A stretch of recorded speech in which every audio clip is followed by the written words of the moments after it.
Welcome, everyone. Thank you for joining us today for our third session of Story Seeds.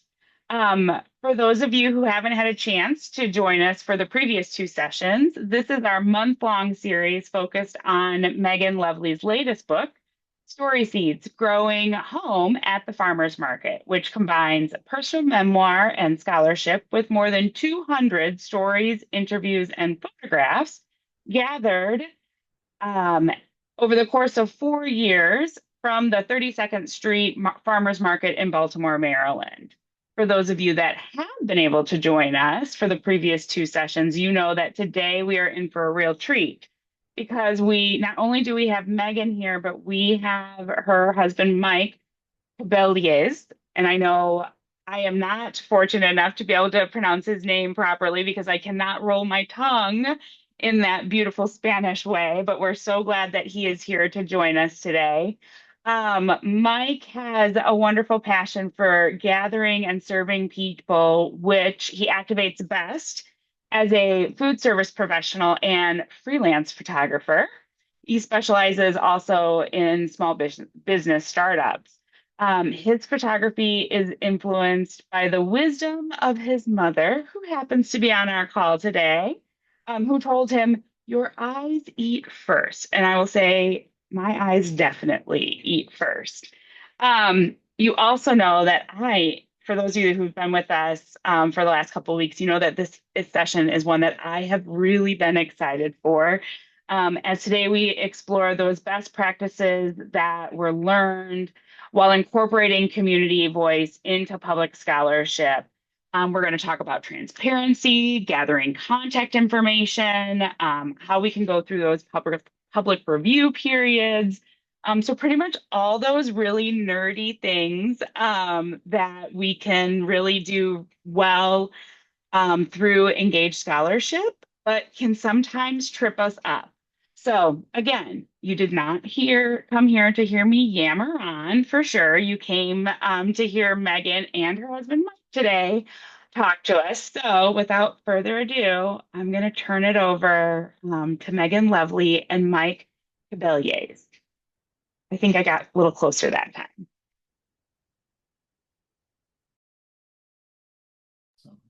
All right. Thank you, Laura, for the introduction. And thank you, everyone, for joining us. And special shout out to Tito Fred and Tita May joining from Hong Kong at midnight. Um, and so, yes, welcome back for those of you who have been here for previous sessions, and welcome to those who are here for the first time. The structure will be, if you have been here in previous sessions, will be similar to how we've structured the previous sessions. And I'll start off with, before Mike and I do some formal introductions, with a reading of a future stories acknowledgement that I've written inspired by Amalia Deloney, who is a self-described relational futurist and designer of collective imagination from Baltimore. And I'll read through this, and it's an opportunity for you to take a few deep breaths, adjust yourself in your seat, and transition into this next hour together. We acknowledge that the stories we tell today were seeded by those who came before us and may shape the landscape for those who come after us. We share our stories with this in mind. We honor the sacred nature of story through our attention, how we listen, how we make meaning, and how we choose to act based on the stories we hear and the stories we share. We recognize that stories hold power and that everyone has the right to share their story. At the same time, we acknowledge that these stories will continue beyond our telling, that these stories are not something to own, but something to share, and that in sharing, they may take on new meaning. In sharing, we open ourselves up to the possibility of adaptation and collective imagination. We take the dandelion puff and we blow, our stories scattered to seed the next generation of storytellers. All right, so once again, my name is Megan Lovely. I use she, her pronouns, and I am a social practice artist, an educator, and a community engagement professional. My name is Michael Caballos. I use he, him, his pronouns. I'm a photographer and a hospitality and food professional. Yeah, and our Good to be connection here. and our connection to my connection to Campus Compact is through my involvement at the University of Rochester as a program manager and instructor for community engaged learning. But the project that we're going to be talking about today predates both of our time in Rochester back in Baltimore from a 4-year storytelling project that I facilitated and was so fortunate to have Mike document over the course of 3.5 years while we were there. So a brief overview of how we'll be spending our time today. We will, like in previous weeks, I'll be reading a chapter from the book to ground our conversation. And then Mike and I are going to have an artist talk today. So I've generated a few questions for us each to respond to in terms of how we approach the responsibility and ethics of storytelling in our public arts practice and what it means to engage the community in our arts practice. And then we've left an extended time for question and answer at the end. So about 15 minutes, 10 to 15 minutes. And so please hold any questions until the end of the session, unless we're sharing something or you can't hear us, something goes technically wrong, type it in the chat, come off camera or mute. And Laura can also be monitoring the chat for any questions or concerns that come up. Okay, so the chapter we're going to be reading today is called Testing the Recipe, and it explores the farmers market as an incubator space for young entrepreneurs. It feels appropriate to share because what we're talking about today is how our own practices evolve through this project at the farmers market, and in particular, what it has taught us about having a public arts practice. So I'm going to, in order to facilitate the reading, I'm just stopping my share for a moment because I'm going to pull up a PDF. And that way, if you are someone who likes to read along, you can read along with the chapter, or you can, and more importantly, you can see the photographs that accompany the text and how Mike's photographs help to tell the story that is in here. So get comfortable, and we'll transition into the reading. Testing the recipe. I'm that customer who will ask the barista, is this chai made from a powder? If the answer is yes, I'll likely opt for a tea bag instead, unless I'm really craving the earthy, spicy blend. When my roommate's parents visited from India, she asked if I wanted anything from her home. I asked for loose leaf chai. I still have the tea leaves in a sauerkraut jar from Hex Ferments, with the tea box flattened in my recipe pocket folder. I boil almond milk and water on the stove with the tea leaves and grated ginger before straining it. Sometimes I oversteep, leaving the chai bitter and me compensating with extra milk and sweetener. Finding Chachu's chai at the 32nd Street Farmers Market was a true treat. Operated by life partners Pratik and Kayla, they share authentic Indian chai made with fresh ingredients and spices. Quote, it's hard to find fresh chai in Baltimore City, Pratik lamented.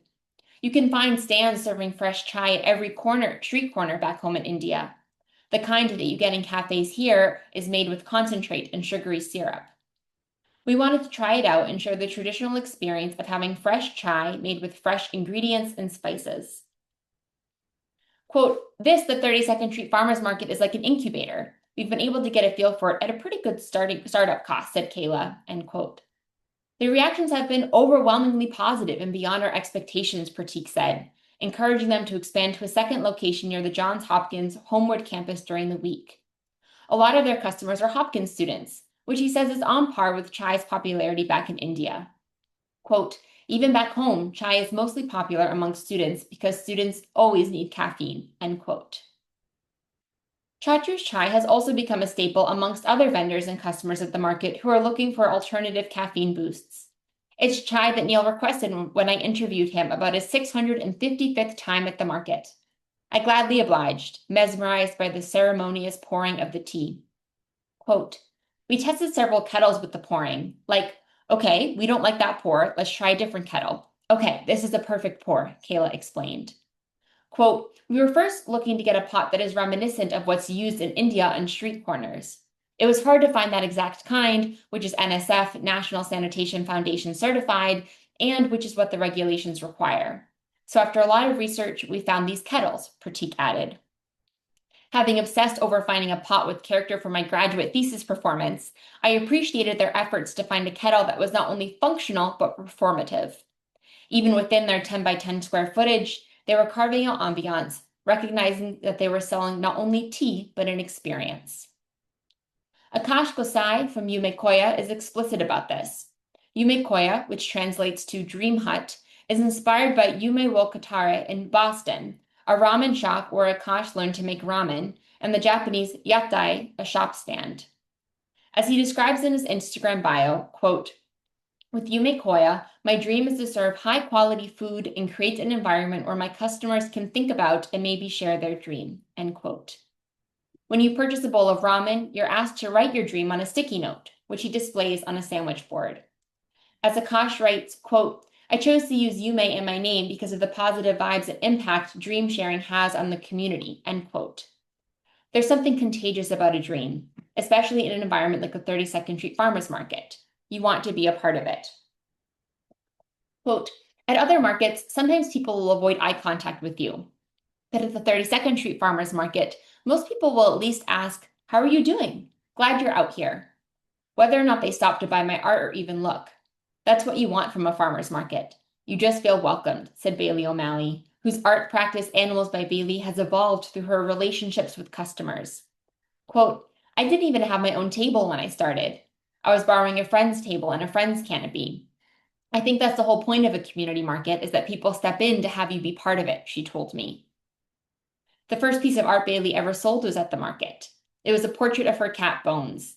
Quote, "I don't know what happened that day. I just was looking at my cat and I was like, I need to paint my cat. It brought out this inner child in me. I've always loved drawing animals," end quote. Vernon Mark Ray, the market's community liaison before his untimely passing in November 2023, bought the piece of her cat. Quote, "When he passed, it was just this moment for me, like, I don't know what's going to happen to that painting. But part of me knows, like, it's good. It's going to be passed on," end quote. Mark also welcomed Bailey to the market as a first-time vendor. Quote, "During COVID, I was hanging out with some friends who lived close to the 32nd Street Farmers Market, and they were like, 'Hey, let's go to this farmer's market.' It was just one of those blissful days. It was beautiful weather. I got some flowers and pastries, and I was like, wait, why don't I sell my art at a market?" I got Mark's email somehow, and that's what started it. He was always super excited, like, "Come on board, I'll fit you in." It's one of the advantages when you just have a little table. You don't need much space. Like Bailey, I started in 2021 with a borrowed table from Farm to Face and my roommate's lawn chair. I cut out leaves from cardstock and wrote story prompts on them. I collaged a Story Seed sign and laminated it with recycled plastic. When I resumed the Story Seed stands in April 2023, I rewrote and professionally laminated the story prompts. Eventually, the farmer's market lent me a canopy tent. As the number of story seeds in the pot grew, I transferred them to a bulletin board so people could see the stories growing. And on this page, the top photo is 2023 and a year later in 2024, illustrating how the stand grew. Over the years, people periodically asked me why I did the project, if I did it full time, or if there was any money from it. One such person was Ellen, who wrote "hello" on her story seed because she talks to people at the farmer's market. An Evercrisp apple from Reed's Orchard, her favorite apple, flowers from Locust Point Flowers, and music because she didn't know how to draw a G clef. I told Ellen, I get to talk with people for 5 hours once a month about what makes the market special for them. Those 5 hours fill me for weeks, end quote. After graduate school, this dedicated time of conversing with people and making art was a lifeline as I tried to juggle the demands of a full-time administrative job with my innate need to create. "You're awesome," Ellen told me. I appreciated her enthusiasm. Bailey echoed this appreciation for the support from customers. Quote, "There's no better feeling than someone seeing your art or your craft and physically seeing them be excited. And then for people who continue to come back, it's not only about getting that sale, they're continuing to be excited for me." Although people like Kayla, Pratik, Akash, and Bailey have formalized their passions into businesses, the 32nd Street Farmers Market also offers opportunities for more informal entrepreneurship ventures. I met a self-taught K-pop dancer who occasionally dances in Waverly Commons while her mom cheers her on. She told me that she has a bit of stage fright, but every time she comes out here, she gets better at performing in front of people. Another mom shared her favorite market memory of when her daughter, at 8 years old, gathered up enough courage to busk at the market. She thinks this might have been the only time her daughter did it, but she was so proud of her. At one story seed stand, I met a trio of Girl Scouts. The eldest, who drew a story seed that looked either like an old camera or a box of cookies, told her sister, "See what we're doing? We're engaging with the people." "Is that a marketing strategy?" I asked her. "Sort of," she said, and then proceeded to explain the new flavors they had, like the Adventurefuls. "What's in the Adventurefuls?" I asked. Quote, "Imagine you put a brownie in a cookie and filled it with a caramel cream," she said. Sold to the woman whose husband's Starbucks drink of choice is a caramel macchiato. We young entrepreneurs are indebted to the vendors who paved the way for us, who themselves have shown up for decades to make sure that there is a market to return to. For some of these seasoned vendors, there's competition sprinkled in with the otherwise rising tide raises all ships mentality, especially for those whose livelihood depends on their sales at markets.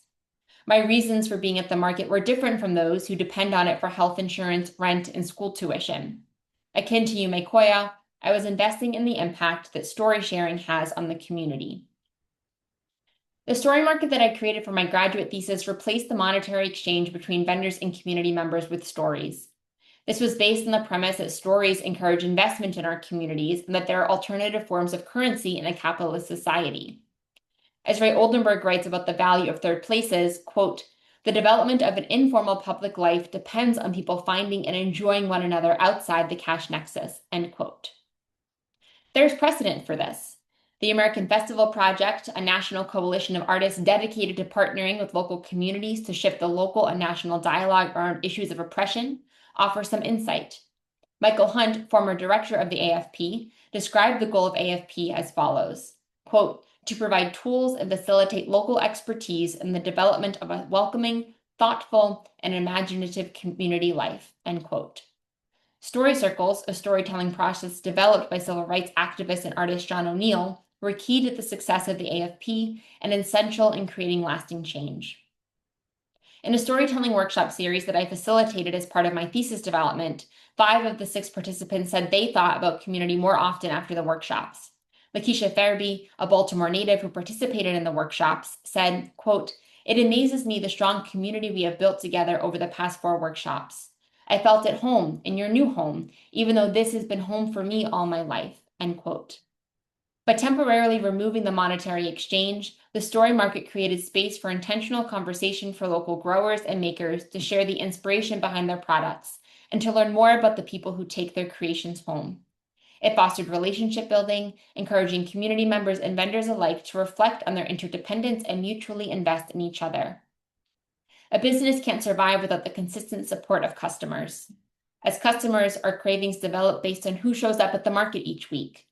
More than the content of what we fill our bags and bellies with, the sustainability of our passions, cravings, and relationships requires trust.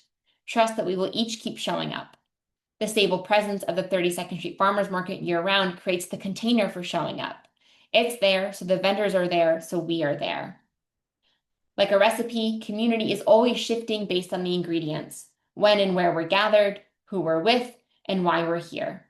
But while the market may be the container for community, it's the people who fill it, who show up week after week, that make it come alive. Okay. So I'm going to transition back to the slides now.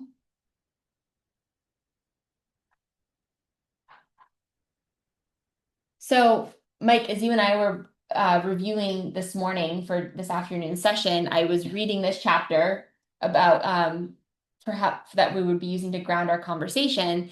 And you commented on this last line in the chapter, how the market is this container for community, and used it to talk about how the market is a stage for documenting community life. And so I'm wondering, for you, how do you view public spaces as a photographer as a stage for documenting community life? Yes. So it's like basically it's like, I'm just gonna explain like how the like our process and just like going into like in a public setting. So when you say like photographer, sometimes like when you say like you're a photographer, people immediately expect that how like to take photos of everything. But it's not always the case. Like you need to understand what are you taking photos of, or that might be just like when I do it in I work in hospitality, I work with food, and it's very different with working with people and like being in public spaces. So like with food, like we have control, right? Like you have control, like where you are, the dynamics of it, but that's very different when you are in public. So like when I was going through like as I look at as the public space, it's like a canvas, right? So for me, like as an artist, like the art has always been there and like the process has always been there. As an artist, our role is as a like we're a vessel, and we're the ones who will be like the art, like we're not the creators. The art has always been there. It's just us who like transcribe that, and this is reflected on. This is like one specific process that I did, and next slide, please. So as first, it might not look much, it's like a bunch of people just moving a tent.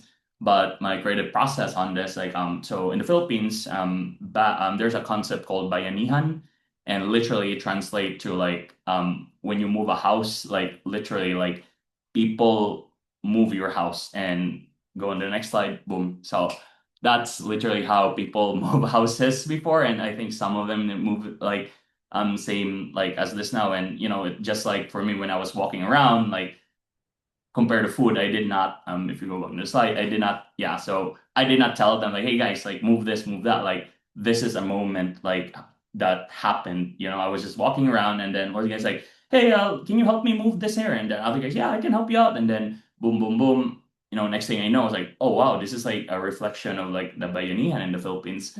So I in as a technical prowess, like you can have a lot of ways to photograph this, but I'm just part of being a photographer. Like the eyes has been like programmed, or like I'm kind of like looking for angles, the way to express it more, and I found this shot. And yeah, like it has the whole concept of like being in the market, like how literally it takes a village to create a community, or to create something this big. And it might be just like a tent, as small as a tent or as big as a house. People helping only, not much, or you can literally like have a village in there. But and this is one of those moments where like, yeah, I am not the creator. I did not create this image. I was just a vessel, and like, oh, and it has always been there. It was just there at the right moment, and I took it, and yeah, it creates this like image that would reflect impact of like how people helping each other. So Yeah, I think Mike, how you describe documenting this moment of community life at the market, you didn't create it, you're just reflecting it back to people. And I think like that's why even the story seeds project, I was in displaying the seeds on the board. And I can shout out Sue Walther, who's in the audience today, but she's from the farmers market in Baltimore, and was the first one who prompted me to think about how are you going to share this work? You're collecting all these stories. And I mentioned in the excerpt that we read today how I was just collecting them in a pot, and then eventually started to display them on a bulletin board. But part of that was to show people, oh, look at, like, these are the stories of the market. This is this community that we are creating and already a part of. And so part of putting this on the board was to reflect that community, reflect this project back to people. So it wasn't just going into a pot that they never see anything again. They can see it growing and growing over time.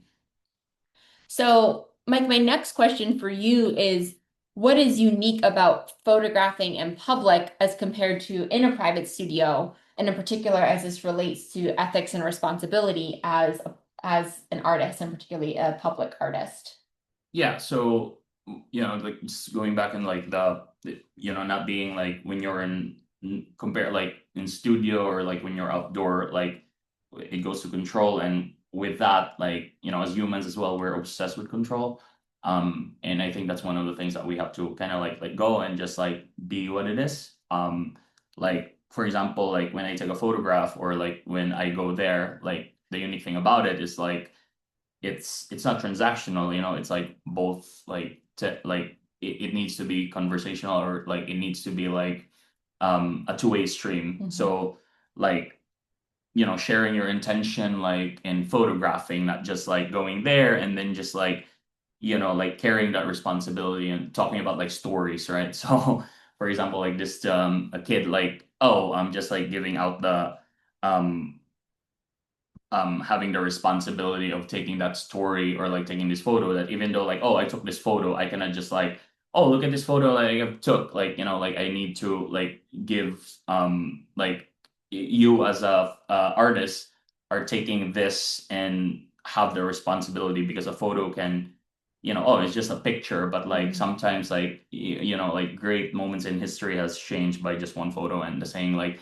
oh, a photo is worth 1,000 words. And I don't know, 1,000 words for me, it's basically a story. So same concept, like, like you carry a story, and sometimes, and it goes to a personal level as well. When you talk to someone and they share something, you're gonna just go there. In the Philippines, we have this concept of like chismis, like, you're gonna just go there and speak. But so you, as a person receiving the story, has the responsibility on how that story is shared. So same as in the photos, like, like I could have like with all what's going on right now about stuff, like it needs responsibility to kind of like, hey, um like, especially like specifically for kids, right? Like I don't want like them to just like be exposed to like what's going on right now. So like when I take this photo, I want to make sure like, hey, And you're as referring to the like responsibility, in terms of sharing images online, concerns about privacy, yeah, especially with like rise of AI and AI and social stuff, media, yeah. and trying to be mindful of parents who might want to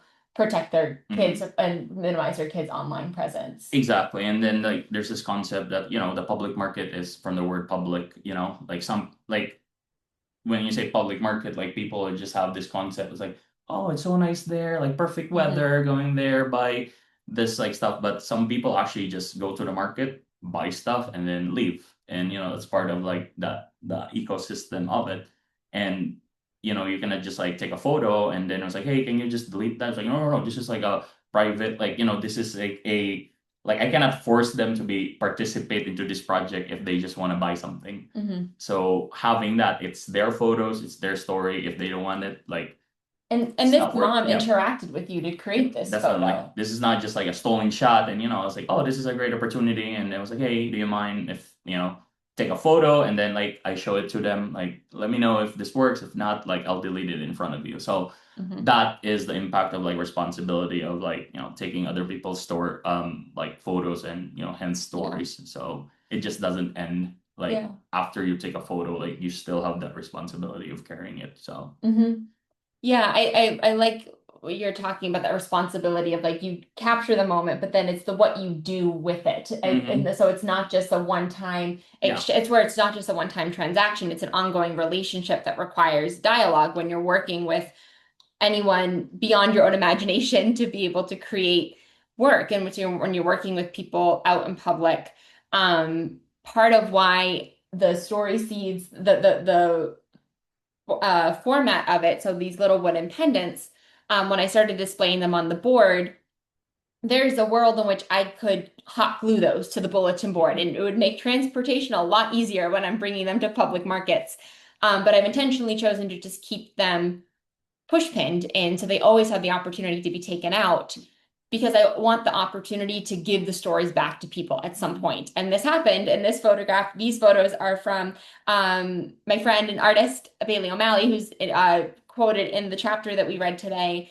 And she created this. This is the photo of her story seed that she created at one of my first markets in 2021. And this is at the photo on the left is at the book launch last October of 2025. And I took that story seed she'd made on the board. I was able to find it and gave it back to her. And then she made it into this bookmark on the right. And so, but that was an opportunity, this really full circle moment of thank you so much for trusting me to share your story. This is what I've done with it. And now here's your story back for you. So some people, I physically gave them their seed back, and others, my hope is that the Story Seeds book is that physical documentation of your story reflected back to you. And so that, and really the book emerged out of my own feeling of responsibility to the community in Baltimore after Mike and I decided we were moving from Baltimore to Rochester, and realizing I had these hundreds of stories that people had trusted me with, and not wanting to just leave because there's too many narratives of, in particular, like artists and students or educators, like researchers coming in, interviewing community members, and then leaving. And then the community members who took the time to share their stories never see what comes of that. And then that when you talk about trust, Mike, like that's where that trust is lost. And so so working on this project after Baltimore required a lot of ongoing conversation with people. And the reason that was possible is that during the Story Seeds process, when people would come up and share their stories, because I didn't record them, like when like with an audio tape or anything, when we were actually at the market, there was just verbal conversation. And then after they would leave, I would jot down a few notes. I'd do a quick sketch of whatever story seed they drew. This is a photograph of my notebook. Quick sketch of the story that they drew on their seed, and then some notes next to it. And then when I would get home that day, I would log them. So this is a screenshot of an Excel sheet. All the identifying information has been erased. But this is how I would document the seed. So I would take photographs of each individual seed, copy my notes, and then if I had contact information, I would write that in, which gave me the opportunity to follow up with people later on. Because when I started this project, I didn't know what I was going to do with it at first. And so I think, Mike, when you're saying, oh, when you said, oh, I'm taking this. If, for example, if you take a photograph and you want to post it to your Instagram, in that moment you say, I took this photograph. Can I post it to my Instagram? But I didn't know what I was going to do with these stories. So I needed some way to contact them when I figured that out. And so these emails allowed me to do that. And so part of this is just a quote from Brené Brown talking about that sacred nature of story, what you were saying, Mike, about, how do you carry it forward with us, trusting that, she says, what we've been given is something valuable, and we need to treat it with respect and care. And so part of what I learned in doing this project is the necessity of giving everybody the opportunity to read not only their quotes to make sure that I didn't misquote them, but what context that their quote is appearing in. And there were instances that came up when I was doing this I called like the public review period of the book, where I took any excerpt that had a quote from somebody, or a paraphrase or someone's story, I emailed that to them for their review, and them to give me feedback on whether I had permission to include it in that context, if I needed to make any edits. And there were cases where people responded to me and said, in that context, I don't want to be included in the book. And so then I would rewrite from that. There was a whole chapter I had to rewrite because of that. But that is trusting and respecting the right of people to own their own stories and to follow through what's done with them. And so some of what I've learned is when to be upfront with how you will be incorporating their voice. And if you don't, gather that contact information to be able to follow up. That public review period, took a long time. But it also, it was a lot of work, but it also was a joy because it meant that over the year first year that we were living in Rochester and really missing our community in Baltimore, I was emailing dozens and dozens of people from Baltimore, and a reminder that kept me connected to that community. And some of those are people who I still email periodically. And so it really was also provided me some much needed friendship and connection at a time when we were in a new space and missing our ties in Baltimore.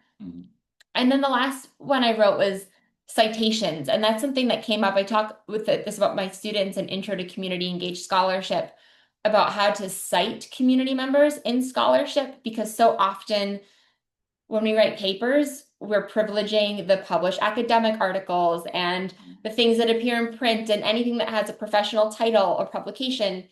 But when it comes to community engaged scholarships, it's the community members that are the experts of their stories, of their communities, and those need to be cited the same way as any professional publication. And I had a conversation with a librarian at the University of Rochester who was asking her about how to cite, and I said, is it enough to just do a footnote, internal citations, or is it, or should I do like a formal interview by Megan Lovely on this date? And what she said was it really comes down, and she used the word ethics. It comes down, this is a matter of ethics, that I could just do an internal citation in the text without an additional footnote. But by choosing to do an additional footnote, it shows that this citation is on par with all the professional, with citing Ray Oldenburg, for example. And so that is a choice that I chose to make. And so, and it's one that I ask my students to do in my class to practice what it means to incorporate community voices alongside the quote unquote experts in the fields that we may be writing about, and challenging who we're considering to be experts. Expanding, not expanding who we are considering to be experts in the field. So I'm going to bring it back to like wrap up this portion of our time before we open it up to broader questions and answers from those in the Zoom room with us today.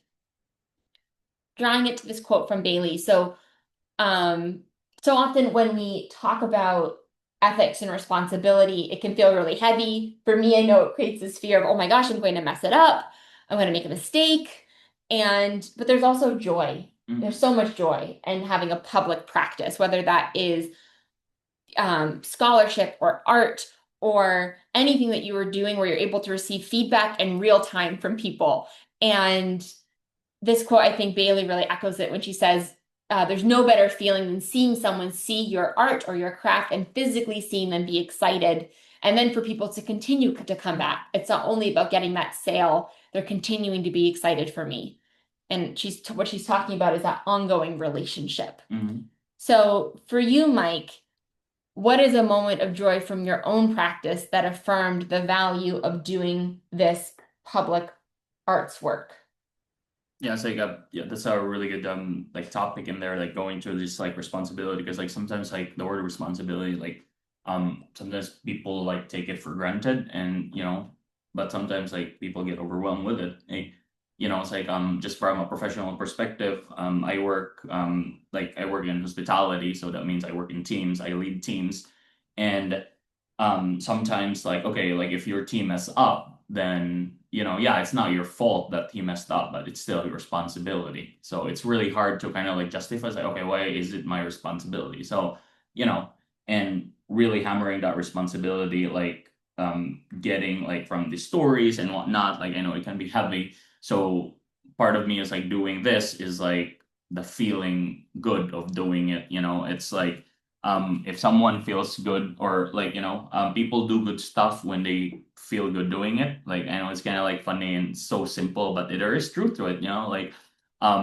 so, and into my process, like going into this, like yeah, like really like going into like meeting people, like the camera is like part of the process. Taking the photo is part of the process, is not the whole process as a photographer. Like and sometimes like the story, like the photo itself can provide like the context of the story. So there's this like some quotes in like in the photography field, like all for the shot. Sometimes like it's no, like there's no shot worth to like arguing with someone, or like, oh yeah, but this is a really good photo, I'm gonna push this. Like no, like that is like where respect comes in. And for me, it's like actually one of the best photos that I would consider that I created is this one.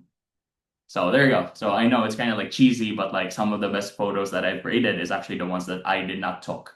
So instead of like, like, no, I'm gonna put my camera down, I'm gonna listen to this person, see what can I get out from it. And then, once again, like the photos is just another aspect of it. So sometimes like when I look at it and it's like, what, I'm gonna put it down. Like, yep. It's being in the moment, being like present. And I think that's where like, this quote really, I love this one. Maya Angelou, like is like, she's quoted on this one. It's like, people will forget what you do. People will forget what you what you do. People will forget what you feel, what you say, but people will never forget how you made them feel. So like as a photographer, like, oh, like you see people have been there, and I was like, hey, can I take your portrait? And it's like, yeah, of course. And after that, like, don't just leave. I go there, ask the story, and then the photograph is just part of it, and just going back. And that's what makes me like feel love doing this work. Or like as an artist, like it's the feel of it. And like when you feel good at something, like you'll do good. So, and that goes to like making feel people to be seen, like, oh, listen to, and not just like taking a photo and just like going out. And there's some aspects of that, like I did street photography, and that's more of like really grounded, like, oh yeah, you need to capture everything. But like, like you learn from that aspect, and then you realize like, oh, okay, like this is other people's story. I cannot just like hand it over and then it's like, no, I took this photo. It's like, no, like you need to slow down, talk to them, and yeah, and that what makes this like process be more like, I would say, human, rather than just like creating it like with the purpose of creating, not understanding what's the point. So yeah, I think that I wrestled with some of that in the Story Seeds project at first, feeling like I had to document, I had to record the stories, get all the words exactly right. But I think when you Mike talking about like the feeling, it really became more important rather than capturing the words exactly. It was, what is that feeling? What is that interaction they had with this person? And then and actually anytime I tried to record the interaction, it just got clunky and it like ruined that like that magic moment of connection, of spontaneous connection. And really that's what the Story Seeds project is about. It's transient. It's not supposed to be, it's meant to be experienced. It's most, and the seeds themselves are just that documentation of that moment in time. They're a visual reminder of that moment, but there's so much more behind that. And that is, I think, the beauty of the Story Seeds project is that it is one that is meant to continue evolving, that one that's meant to be experienced, and one that has been able to grow with both of us as we have, continue to grow in our careers. I mean, it's like, just writing along with the like kind of like the timestamp. Like we did travel back in Baltimore a couple of times, and it's just like crazy. Like for example, that kid that came back, like, oh my God, 3 years later, like, the seeds was returned. And then just like going to like the people is like, hey, I don't know if you remember, but like sometimes when I take photo, like I like there's like a promise.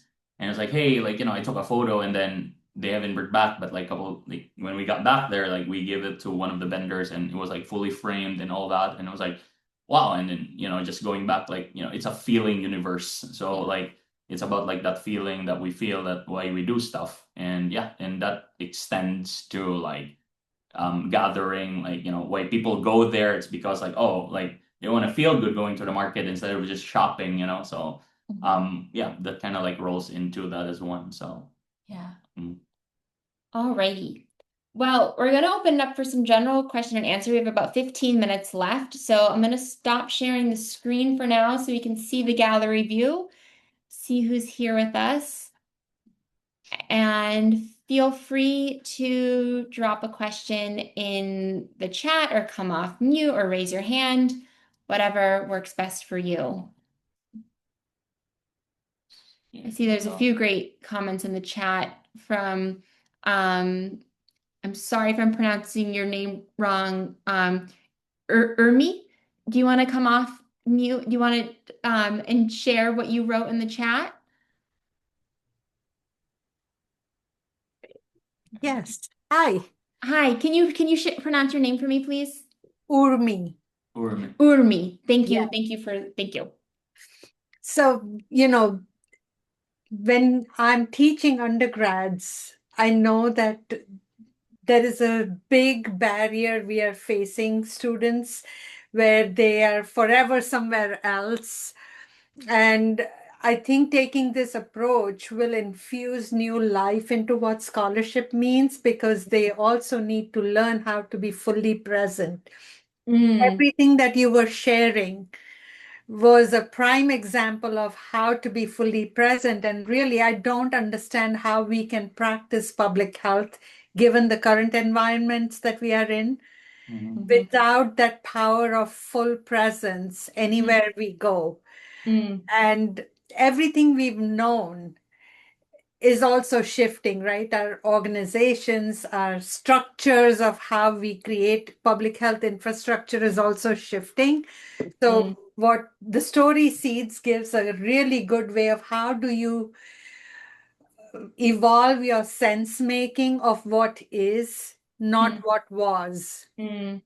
Exactly. Yeah, Nice. thank you, Urmi, for like emphasizing the presence because I think you're so right that it's presence that allows you to meet the other person where they're at and to let go of whatever method like you think is going to work, like whatever ideas you have about a project, what needs to get done, and say, okay, who's actually in front of me? What are they experiencing right now? And how do I need to adapt what I thought I knew for to and that's really like me like talking right now, I'm like tapping into the community engaged scholarship like hat of not coming with a predefined idea of what we think the community needs, but into asking stories to ask like what would be helpful? What do you want? What is your experience of living in this place? What issues matter to you?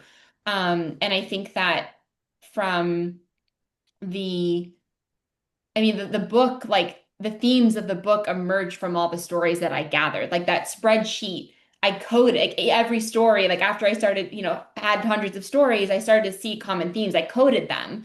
And that's where these themes of relationship with vendors, communal care, access to fresh produce, the consistency of being able to show up at the market every week, especially during the pandemic when we didn't have much we could count on. And so and that is what wrote the book. I didn't come in with a predefined research question about and then looking for answers. Like my understanding of why markets are important emerged through conversations with people. So the book, if Mhm. does the book kind of provide your process too, so that, if we wanted to build upon that, how do we educate students in attention devoid, culture that we've created? I would love to, or maybe continue conversations with you so that we can build upon that, because Mhm. I don't think, we can stay relevant, not just public health, any discipline cannot Mhm. stay relevant without being authentically in relationship and connection. Mhm. Mhm.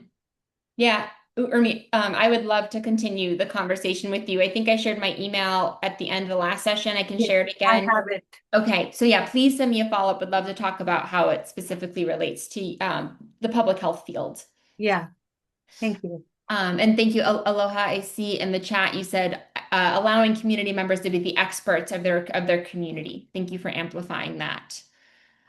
There's a question from, and again, I might be mispronouncing Munguia Castillo and Brittany Jacqueline about how long did it take for you to obtain real traction, and was it ever hard to keep showing up? So again, invite you if you'd like to come off camera, come off mute to ask the question yourself and to share more. Yes, hi. Can you Hi. hear me? Can you help me with the pronunciation, please? Oh, yes. My name is Brittany, but the last name is Malia. I see. I'm sorry. It was But reversed. Okay, You're Brittany. fine. Yes. I just want Thank to you. ask, since I know the aspect of continue showing up can be sometimes hard, especially when you're seeing, of course, like over time, there's like a process and you keep going up, but maybe like you are just focusing on a specific time and space, you can't really see that progress. So was it ever hard for you to just to like continue, showing up? Because I know you talk about how important it was to show up both for the community and for yourself and building that trust. Just your Yeah. thoughts on that. Thank you for that question. I might let Mike you answer that one first because you showed up when I showed up. And so I was the one really steering us of when we showed up, letting you know like what the schedule was. So how would you respond to that question? yeah, so there were like basically like when you want to learn, be involved, like it's and once again these are like endless, like they're so like it's it's simple but not simplistic. I don't know if that makes sense. Like 99% of what you do is just like showing up in order for you to getting traction, like literally. Like it's gonna get easy. Like I don't know, it's just like funny quote like from a show. I love watching shows. There's a quote in BoJack Horseman. I don't know if you guys see that, but like it's about running, right? So the concept of running, I was like, and he was just down in the road and he was like, hey, it's gonna get easier. I was like, what do you mean? It's like, it's gonna get easier. Running's gonna get easier, but you gotta do it every day. But it does get easier. So, like take whatever you think about it, but like it makes sense. And then I want to emphasize like the word trust. Trust is the greatest form of human motivation. So if you trust someone, like they will give back, and it needs trust to build community.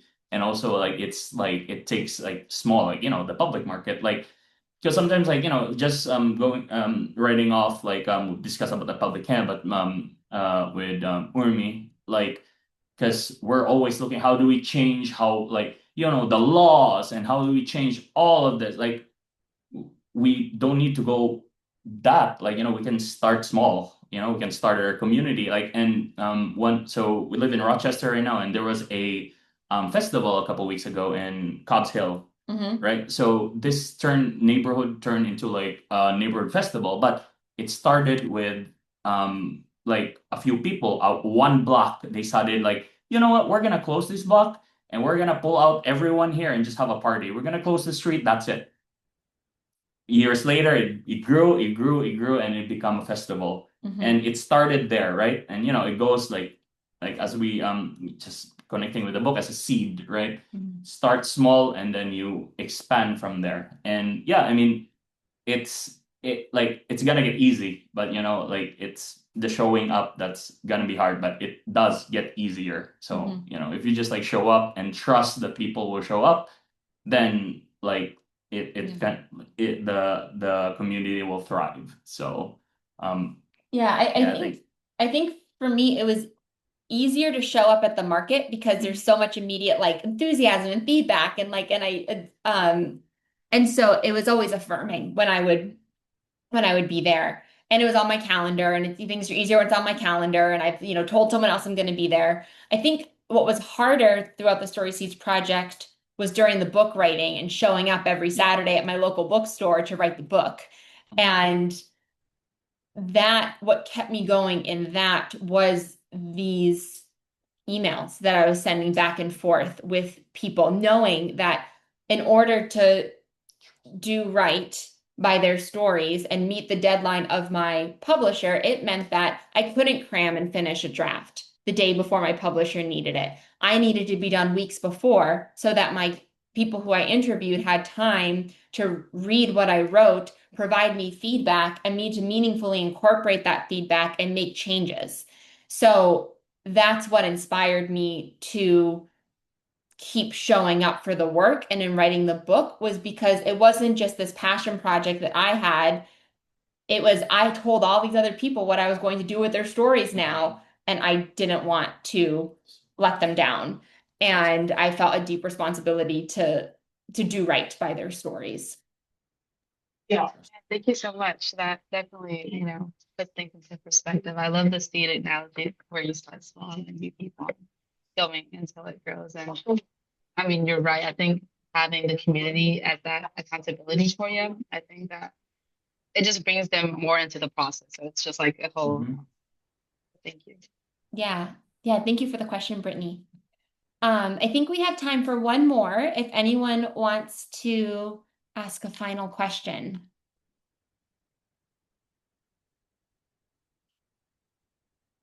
Or comment or anything.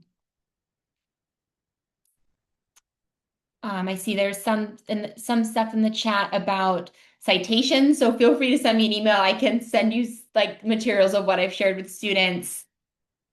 And then Sue, you had a thoughtful reflection about respect for the individuals included in the story based on your own experience writing books, based on family photos and letters. Not sure if you want to elaborate on that, Sue. Thank you. It's so good to see you guys. Really is. It's good. This is great. And I can attest that everything she said about Baltimore is true and wonderful, and it makes a huge difference. The market continues to thrive. The people in it continue to thrive just because of the connection you all have made. So, but I found this extremely important that I'm dealing with stories in the family, and I want to be able to do like little books that I would have like self-published, through mixed prints or Snapchat, whatever those things are. And yet I'm acutely aware of the responsibility to make sure that I present a full story. I'm aware of my audience, and both I want people to be happy to see my books. They always are, but I don't want them to go like, that's not what I remember, that kind of thing. So it's been this is a good point for you to be having this conversation to make me kind of think.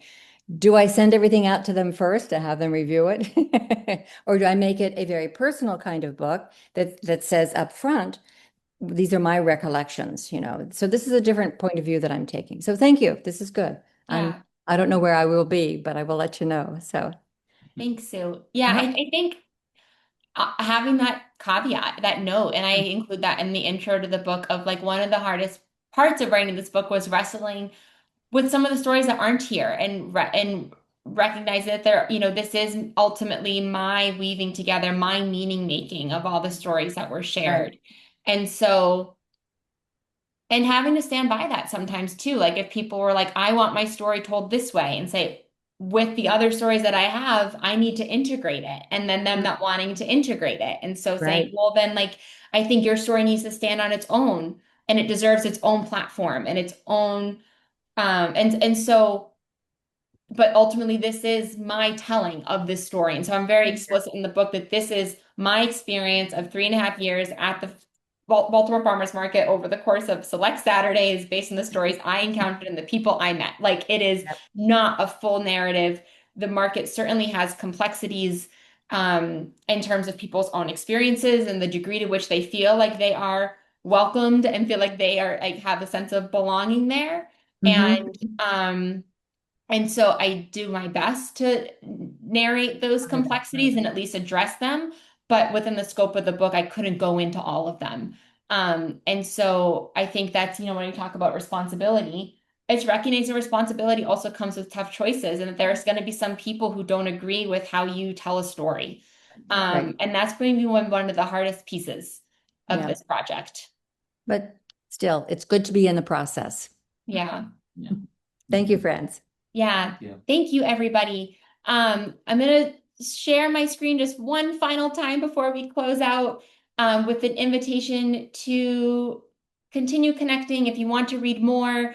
I know that Laura has dropped links in the chat where you can purchase the book.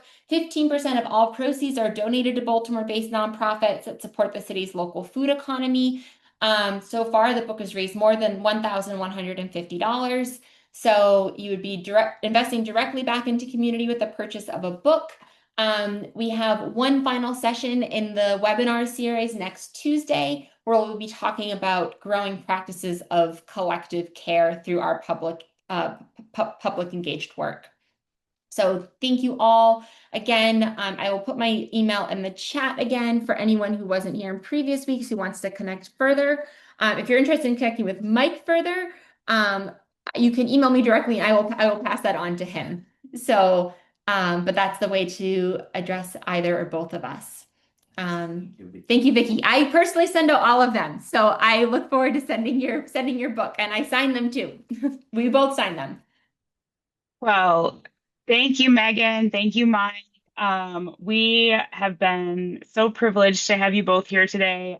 I love the conversation. I had so many questions, but I held them back because I know I get to interact with Megan so much over the course of the next year. So, Megan, just wait for all my questions and conversations. I look forward to seeing everybody next week for our final session.